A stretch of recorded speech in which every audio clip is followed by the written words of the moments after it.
Hey y'all, welcome back to the Hack Shack. This is another one about the Whirlpool Duet dryer.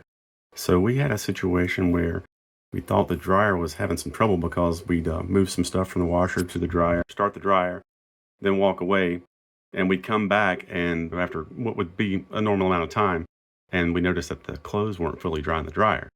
So we checked the usual things, which you should also do. Make sure that the filter was clean and that the dryer hose was not stuffed up with anything and all cleaned out.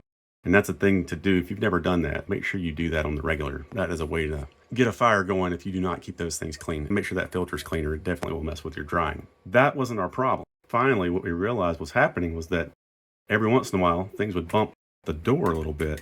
And you can see it's closed here, but you can hear that clicking. That's the switch that will stop the dryer. So that's basically what was happening in our situation here.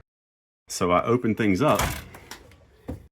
Thought maybe this was the only latch, but I finally realized, and you can see that the part that mates to it right here, I was wondering, if I needed to adjust this, but I realized then it had two.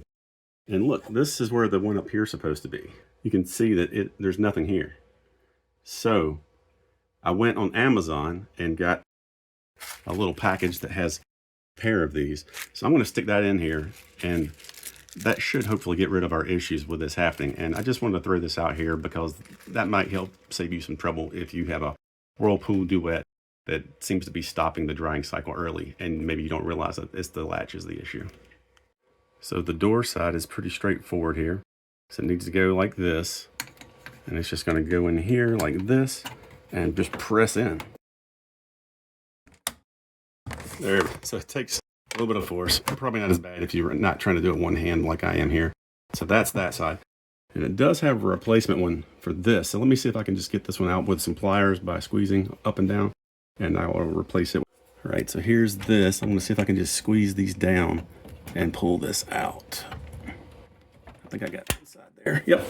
So that's it. You just squeeze it and you can get one side and come through that middle part there. See, there's kind of a groove there in the middle. That should let you get this piece out. Okay, so to get this in, you can just kind of get it started, squeeze it down, get the little clips in there, and that should stay in there. So now let's see if this closes and it seems any tighter.